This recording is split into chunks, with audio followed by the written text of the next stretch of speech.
नमस्कार, बहुत स्वागत है आपका। मैं हूं आपके साथ योगेश पांडे। मध्य प्रदेश में अब तक भोपाल स्थित मंत्रालय में ही कैबिनेट की बैठकें होती थी, लेकिन डॉक्टर मोहन यादव की सरकार ने वर्षों से चली आ रही परंपरा और ढांचे का विस्तार करते हुए अलग अलग शहरों में कैबिनेट मीटिंग करने का फैसला लिया, जिसे डेस्टिनेशन कैबिनेट का नाम भी दिया गया है। डेस्टिनेशन कैबिनेट को लेकर अब सियासत गर्मा गई है। कांग्रेस ने इसे इवेंट मैनेजमेंट बताया है, तो वहीं बीजेपी ने कांग्रेस पर हमला बोला है। हमारी एक खास रिपोर्ट देखिए। मध्य प्रदेश में आदिवासी अंचल बड़वानी में डेस्टिनेशन कैबिनेट हुई। मुख्यमंत्री डॉक्टर मोहन यादव की अध्यक्षता में मीटिंग आयोजित की गई, जिसमें आदिवासी वर्ग को लेकर काफी महत्वपूर्ण प्रस्तावों पर मंथन भी होगा। इस दौरान एमपी सरकार कई बड़े फैसले लेगी। आइए आपको ग्राफिक्स के माध्यम से बताते हैं कि डेस्टिनेशन कैबिनेट में क्या कुछ फैसले लिए गए हैं। नागलबाड़ी में किसान हित फैसले हुए। 27,746 करोड़ किसान कल्याण पर खर्च। 16 योजनाओं को कैबिनेट मंजूरी मिली। 861 करोड़ की सिंचाई परियोजना स्वीकृत की गई। 33 गाँव में 15,500 हेक्टेयर सिंचाई की गई। कृषि विभाग को 3,502 करोड़ स्वीकृत किए गए। पशुपालन योजनाओं पर 9,508 करोड़। सहकारिता विभाग को 8,186 करोड़ रुपए। प्राकृतिक खेती के लिए 25 मास्टर ट्रेलर। बजवारी में आदर्श कृषि मंडी बनेगा।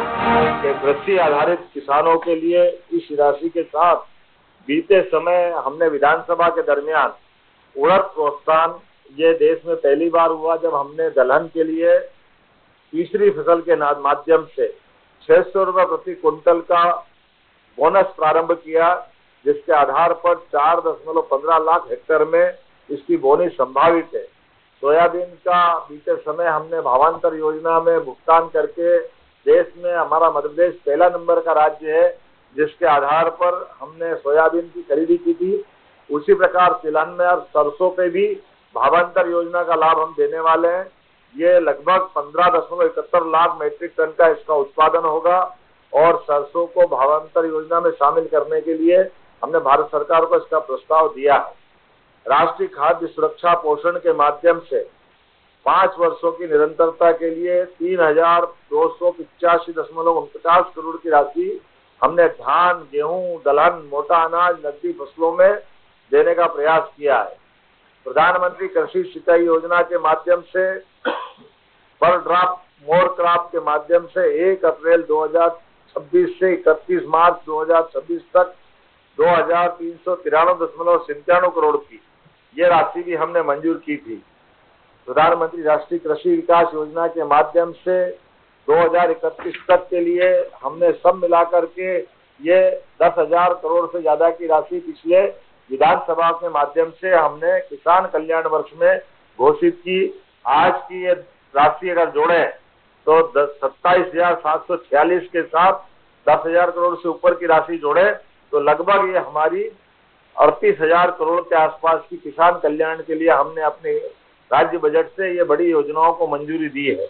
ये किसानों के प्रति हमारी प्रतिबद्धता है, हमारे अपने उस संकल्प की पूर्ति भी है, जब हम हर हालत में किसानों को न केवल समृद्ध बनाकर राज्य को प्रगति के पथ पे ले जाएंगे, बल्कि किसानों के साथ साथ हमने 16 विभागों को जोड़कर 17 विभागों के साथ जोड़ करके मत्स्य पालन, दूध उत्पादन, हार्टिकल्चर, एग्रीकल्चर सभी चीजों को जोड़ते हुए सहकारिता को भी आगे बढ़ाएंगे। स्वावलंबी ऊर्जा के माध्यम से भी किसानों के लिए कृषि किसान पंप और बहुत सारे प्रकार से लाभ दे रहे हैं। जब मैं आपसे इस तरह की बात कर रहा हूं तो ऐसे में यहाँ बड़वानी के अंदर आज हमने सवेरे भीलड़ देव भगवान की दर्शन करने के साथ भीलड़ देव के निर्माण कार्यों का लोकार्पण भी किया और इसे एक तरह से पर्यटन का केंद्र हम इसको बनाने वाले हैं। भविष्य में और भी कई प्रकार के कामों की मंजूरी यहाँ हम देते जाएंगे। अब आपको ग्राफिक्स के माध्यम से बताते हैं कि कब कब हुई डेस्टिनेशन कैबिनेट बैठक। अब तक हो चुकी है 6 बैठकें। बड़वानी में मध्य प्रदेश सरकार की डेस्टिनेशन बैठक। सबसे पहले जबलपुर के भेड़ा घाट के पास 3 जनवरी 2024 को पहली कैबिनेट हुई थी। दूसरी 5 अक्टूबर 2024 को रानी दुर्गावती की 500वीं जयंती पर सिंग्रामपुर में ये आयोजित की गई थी। तीसरी 24 जनवरी 2025 को पर्यटन नगरी महेश्वर में ये बैठक हुई थी। चौथी बैठक इंदौर के राजवाड़ा में आयोजित की गई थी और पांचवी डेस्टिनेशन बैठक होशंगाबाद जिले के पचमढ़ी में आयोजित की गई थी। कांग्रेस ने कैबिनेट की बैठक को इवेंट मैनेजमेंट बताया है। कांग्रेस का कहना है कि इस तरह की बैठकों से कुछ नहीं होने वाला। मुख्यमंत्री बडवानी तो गए हैं, लेकिन वहां SC/ST के छात्रावास में बच्चों को खटमल काट रहे हैं। पहले उनके लिए काम करें तो बेहतर होगा। वहीं बीजेपी ने कहा है कि कांग्रेस का पूरा फोकस केवल नकारात्मकता पर अड़ा हुआ है। उनकी सरकार में वल्लभ भवन को दलाली का अड्डा बना दिया गया। कमलनाथ जी भी वल्लभ भवन से बाहर नहीं निकले। हमारी सरकार आदिवासी हो या किसान सभी के लिए काम करती है। कैबिनेट बैठक इसलिए हो रही है कि आदिवासी समाज के जो लोग हैं हमारे, उनकी आंख में धूल झोंकने की तैयारी हो रही है, उनको प्रभावित करने की तैयारी हो रही है। मैं इस सरकार से ये पूछना चाहता हूं कि मध्य प्रदेश में जो वन अधिनियम बना था, वन कानून बना था, उसके आज भी 2.5 लाख पट्टे विचाराधीन है, जिस पर सरकार कोई निर्णय नहीं कर रही है। कलदा और श्यामगिरी के पहाड़ों पर आदिवासियों की हजारों एकड़ जमीन, उनसे अनुमति ले ली कि इस पर हम कॉमर्शियल एक्टिविटीज करना चाहते हैं। बीजेपी के नेताओं ने और पूर्व मंत्री ब्रजेंद्र सिंह के रिश्तेदारों ने और उनके परिजनों ने कि हम इस पर कॉमर्शियल एक्टिविटीज करना चाहते हैं और उसमें जो प्रॉफिट होगी उसमें आदिवासी हिस्सेदार होंगे। लेकिन उनसे अनुमति ले ली और जिनकी जमीन है आदिवासियों की, वो वहां मजदूर बने पत्थर फोड़ रहे हैं और इनके परिजन और ये लोग मोटी कमाई कर रहे हैं। सबसे पहले तो आज गर्व का विषय है कि कृषि वर्ष के तहत आज कैबिनेट भी बड़वानी के नागलवाड़ी में हो रही है। गांव तक और ऐसे विशेष स्थानों तक पूरे मंत्रिमंडल को पहुंचाना, कैबिनेट करना और वहां पर किसान हितैषी निर्णय लेना, ये भारतीय जनता पार्टी की डॉक्टर मोहन यादव जी के नेतृत्व की सरकार में ही हो सकता है। जहां तक विपक्ष का विषय है तो ये उनके बयान नहीं है, उनकी बौखलाहट है। क्योंकि 15 महीने की कमलनाथ सरकार जो कभी वल्लभ भवन से ही नहीं निकल पाई, आज वो कैसे स्वीकार सकते हैं कि इस तरह के निर्णय भी हो सकते हैं। कांग्रेस ने तो सदैव किसान के साथ अन्याय किया, आदिवासी समाज के साथ अन्याय किया और आज जब उनके लिए सब कुछ होता दिखता है तो कांग्रेस को पचता नहीं है। ये कांग्रेस की बौखलाहट से अधिक और कुछ नहीं है। आपको बता दें कि डॉक्टर मोहन सरकार में 6 डेस्टिनेशन बैठक हो चुकी है। इस जरिए ये संकेत दिया जाएगा कि मोहन सरकार केवल राजधानी तक ही सीमित नहीं है, बल्कि छोटे शहरों और ऐतिहासिक स्थलों पर भी जाकर निर्णय लेने, जनता के करीब पहुंचकर और साथ ही विरासत को भी जोड़ा जाएगा। Bureau report TV27 news. तो आपने देखी हमारी एक खास रिपोर्ट। हमारे साथ कुछ मेहमान जुड़े हुए हैं, आपका तारुफ करा दें और उसके बाद चर्चा की करेंगे। शुरुआत अमित तावड़े जी हैं, कांग्रेस के प्रवक्ता हैं। बहुत स्वागत है अमित तावड़े जी आपका। और प्रियंका दुबे जी हैं, भारतीय जनता पार्टी के प्रवक्ता हैं। प्रियंका दुबे जी आपका भी बहुत स्वागत है। शुरुआत तावड़े जी आपसे। आप कह रहे थे कैबिनेट की बैठक से पहले जब ये निर्णय लिया गया सरकार की तरफ से कि बड़वानी में बैठक होगी और शहर शहर अलग अलग डेस्टिनेशन बैठक का जिक्र किया गया उसमें कि इसका नाम डेस्टिनेशन बैठक है, कैबिनेट की बैठक है, तब आप लोग लगातार ये कह रहे थे कि केवल बैठक इवेंट मैनेजमेंट किया जा रहा है और सरकार या जनता का पैसा खर्च करके अपना प्रचार प्रसार किया जा रहा है डॉक्टर मोहन यादव सरकार की तरफ से खुद का। लेकिन आज जब बैठक हुई, बैठक के बाद जो निर्णय निकल कर सामने आए, उससे तो ये साफ तौर पर जाहिर हुआ कि जिस तरीके से किसान वर्ष घोषित किया गया सरकार की तरफ से, किसानों के लिए 28,000 करोड़ की सौगात दी गई, खर्च किए जाएंगे, तब फिर इसमें संदेह कहां पर है अभी कांग्रेस को? देखिए, ये किसान कल्याण वर्ष ठीक उसी तरीके का जुमला है जैसे 20 साल तक मध्य प्रदेश में अपने आप को किसानों का बेटा कहने वाले मुख्यमंत्री रहे और उनके कार्यकाल में मध्य प्रदेश के जो किसान हैं, किसान दुर्दशा के मामले में कोई भी एक भी साल ऐसा नहीं रहा जब प्रथम 5 में मध्य प्रदेश ना रहा हो। कृषि कर्मण अवार्ड भी मिले फर्जी आंकड़ों के सहारे, और अब जो एक नया शिगुफा छोड़ा है सरकार ने कि किसान कल्याण वर्ष, अभी विधानसभा की बात है, हमारे सीनियर सदस्य ने जब पूछा कि ये बताइए कि कितनी राशि इंश्योरेंस की वसूली गई किसानों से और कितना उनको दिया गया।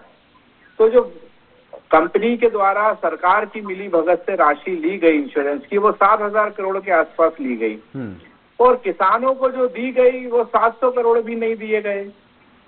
तो ऐसा तो इनका किसानों के प्रति मोह है, ऐसा तो इनका किसान कल्याण की नीति है। दूसरी बात, अलग अलग जगह यदि करने से कैबिनेट से लोगों का भला होता हो तो मोहन यादव जी तो हर हफ्ते दिल्ली जाते हैं, नरेंद्र मोदी जी को भी ये आइडिया दे दें कि कभी भोपाल में केंद्रीय कैबिनेट की बैठक कर लें, कभी बंबई में कर लें, कभी उड़ीसा में कर लें, कभी छत्तीसगढ़ में कर लें। तो ये सिर्फ सरकार का एक पर्यटन मात्र है। यदि इस तरीके से मंत्रालय में बैठकर इनसे सरकार नहीं संभल रही है और डिस्ट्रिक्ट एडमिनिस्ट्रेशन की पकड़ के लिए ये लोग इस तरीके के काम कर रहे हैं, तो मुझे लगता है कि इससे ज्यादा कमजोर बात और कुछ नहीं है। क्योंकि जब आपकी सरकार इतने लंबे समय से मध्य प्रदेश में हो और आप हर क्षेत्र में पिछड़े हुए हो, ऐसा तो है नहीं कि किसी और की सरकार थी 20-22 साल से मध्य प्रदेश में।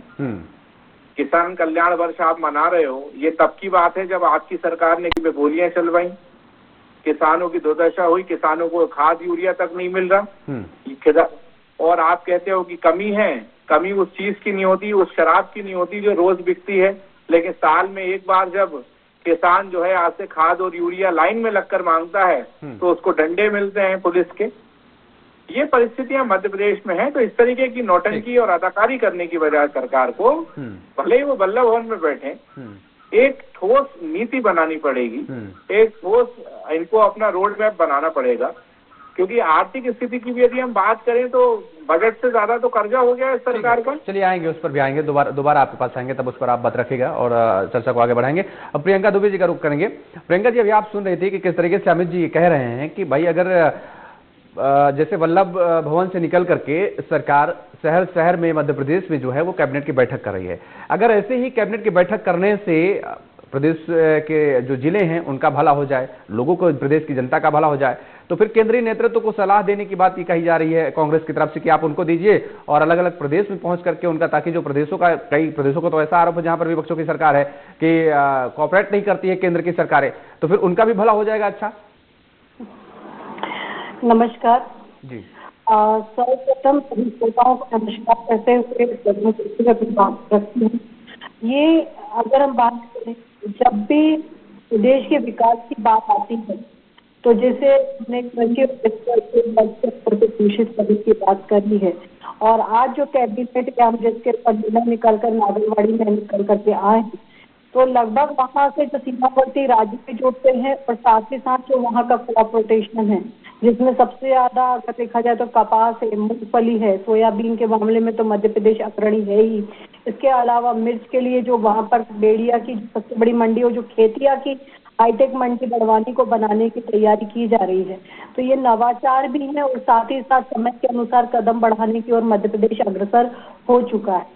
आज हम रिन्यूएबल एनर्जी के ऊपर बात करते हैं, आज हम सूर्य ऊर्जा के ऊपर चर्चा करते हैं, उनके ऊपर कार्य करते हैं और ऊर्जा का उत्पादन करने के साथ उसकी खपत के साथ उसको बेचने की तैयारी में सौर ऊर्जा घर के माध्यम से मध्य प्रदेश के रहवासी अग्रणी हो रहे हैं। डबल इंजन की सरकार में हम परंपरागत साधनों के साथ नवाचार और नव संवर्धन की ओर भी कार्य कर रहे हैं, जिसमें कृषि कैबिनेट का मुख्य उद्देश्य यह था कि किसानों की आय को बढ़ावा देना, जिसमें फूड प्रोसेसिंग यूनिट्स को भी बढ़ावा देना। और जब हम बार बार डेस्टिनेशन कैबिनेट हमने की तो हमारा सिर्फ और सिर्फ एक उद्देश्य रहा सरकार का कि उस क्षेत्र की अगर एक जिले एक उत्पाद के तौर पे हम मजबूत करने की बात करें किसानों को, या फिर इंफ्रास्ट्रक्चर को डेवलप करके कनेक्टिविटी बढ़ाने की बात करें, जिसके कारण हमारे यहाँ पर जो पलायन होता था किसानों के, अधिकतर देखा जाए तो किसान जो डिस्कनेक्टेड हो जाते थे या गाँव तो स्थिति थी, तो कई पलायन की स्थिति बनती थी। आज हमने उन सब चीजों के ऊपर प्रतिबंधित करते हुए या कहते हुए कि हमारे क्षेत्र में विकास करते हुए। प्रियंका जी, ये भी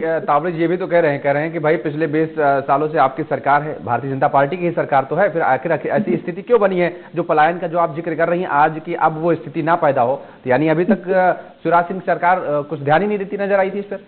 अमित तावरे जी से मैं अपना व्यक्तिगत अनुभव इस बात को शेयर करूंगी। खरगोन जैसी जगह पर मैं 95 से लेकर 2013 तक रही हूँ। जब खंडवा से बाय रूट बाय बस हम लोग चलते थे और खरगोन तक पहुंचते थे, 95 की बात बता रही हूँ अमित, आप भी ध्यान रखिएगा, पूछ लीजिएगा उस क्षेत्र के लोगों से, तो 90 से ज्यादा पुलिया पड़ती थी और वो अगर पूरा जाती थी तो खरगोन और खंडवा की कनेक्टिविटी कट जाती थी। और आज वही जो 3 घंटे का सफर है वो मात्र 1.25 घंटे में पूर्ण होता है। जब खंडवा से व्यक्ति निकलता है तो खरगोन पहुंच पाता है और वहाँ के जो स्थानीय उत्पाद, जिसने कहा कि जो कपास सर्वप्रथम रहा है उसको हम लोगों ने विश्व तौर पे भी पहचान बना पाए और लोग वहाँ से जो मराल ओवरसीज आप भी जानते होंगे, उन इंडस्ट्रीज में जो उत्पाद पैदा हो रहे हैं वो एक्सपोर्ट हो रहे हैं और उसको बढ़ावा मिला है। थोड़ा सा ग्राउंडेड बात करेंगे तो ज्यादा बेहतर होगी, हवा में बात करने से कोई फायदा नहीं होता। जो जिले के अंदर परिवर्तन है वो देखने को मिलेंगे। जो बेड़िया की मंडी है जहाँ पे मिर्ची का सबसे बड़ा, एशिया का सबसे बड़ा मार्केट माना जाता है, वो एक्सपोर्ट में वहाँ की मिर्ची जा रही है। ये मैं गर्व के साथ कह सकती हूँ, उस क्षेत्र में मैं रही हूँ, क्षेत्र की समस्याओं को भी जानती हूँ और वहाँ जो नवाचार हुए उनको भी मैं समझ सकती हूँ। सहकारिता के माध्यम से वहाँ जब नई शुगर मिल्स तक वहाँ पे, जबकि पानी की समस्या सबसे ज्यादा मालवा निवाड़ क्षेत्र में आती थी, आज उसके ऊपर कार्य किया गया। नर्मदा परियोजना के माध्यम से आज वह सिंचाई के साधनों 30 फसल वहाँ का किसान ले पा रहा है। नई ड्रिप और मल्चिंग तक वहाँ पर फैल हो जाती थी। ये मेरे व्यक्तिगत अनुभव है उस क्षेत्र के ग्राउंड के। इसलिए हम जब बात करते हैं तो जितनी स्थानीय स्तर की समस्याओं समाधानों पर चर्चा करें वो किसानों के लिए भी हितकर होगा। उसके अलावा दुग्ध उत्पादन की अगर हम बात करते हैं और इसके अलावा मत्स्य उत्पादन के लिए उनके लिए अलग से बजट प्रोविजन किए गए और वो बजट लगभग उस बजट के अलावा जब एक जमाने में सिर्फ कृषि पूरे विभाग का उतना बजट हुआ करता जितना आज हम लोग एक एक योजनाओं पे और एक एक परियोजनाओं के ऊपर खर्च कर रहे हैं। आज 9,000 करोड़ से ज्यादा का जो बजट है वो पुल और सड़कों के ऊपर खर्च किया जा रहा है, जिससे कि कनेक्टिविटी गांव और आपके शहरी क्षेत्र की बन सके। उससे ज्यादा 13,000 करोड़ से ज्यादा का जो हम ऊर्जा के ऊपर निवेश कर रहे हैं वो ये गर्व के साथ मैं कहूंगी कि 19,111 मेगावाट का जो उत्पादन और उसके बाद उसका सर्कुलेशन हमने दिसंबर में किया, वो भी निर्बाध तौर से बिजली का सर्कुलेशन कर पाए हैं। इसके अलावा दलहन और तिलहन भारत में पहले और दूसरे स्थान तक पहुंच चुके हैं। और कृषि के कर्मण्य अवार्ड के जो उन्होंने कहा कि फर्जी आंकड़े नहीं होते हैं। अमित जी अगर ग्राउंड पे आप जाकर देखेंगे तो किसानों की स्थितियों में सोच में बहुत परिवर्तन आ चुका है। आज हम लोग स्थानीय उत्पादों की ओर कार्य करना शुरू कर दिए और सबसे बड़ी बात यह कि हमारे लोग आज देश में कार्य करना 2010 के वो लोग नहीं है जो 12.5 रुपए में जो चीनी का निर्यात करते थे उसे 36 रुपए में आयात करते थे।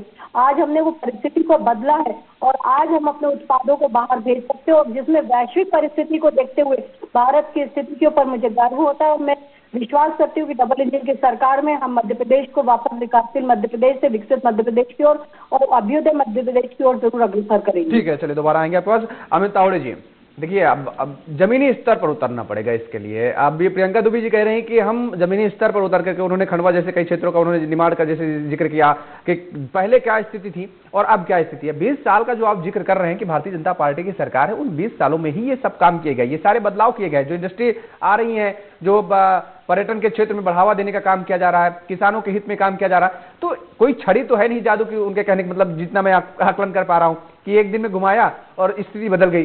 समय लगेगा, वो हो रहा है। अभी मेरी बहन ने बहुत बड़ी बड़ी बातें करी 1998-99 की। जरा बताइए कि 1998 में मध्य प्रदेश का कितना बजट था और कर्जा कितना था मध्य प्रदेश के ऊपर, बताइए।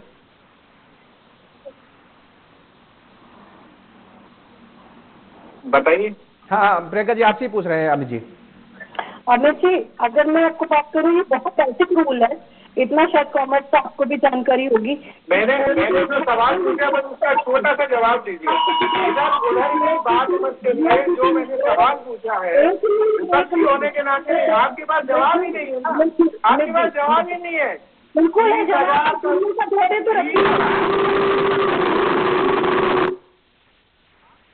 ही नहीं है उस बात का, जवाब है उसका। वही बात करूंगी कि जब आपके पास जवाब नहीं है। अमित जी धैर्य से सुनिए। ये देखिए पेट्रोल डीजल पे कितना टैक्स लगता था। मैं क्या कह रही हूँ सन, आपके पास कोई जवाब नहीं है, आपके पास झूठी बातें हैं। आपकी सरकार के पास 2200 रुपए कर्मी कर्मचारियों को, 2500 रुपए शिक्षा कर्मियों को, उसके अलावा 200 रुपए दिहाड़ी वाले को, मनरेगा में आप लोग कितने रुपए देते थे? 50 रुपए की मजदूरी और माध्यम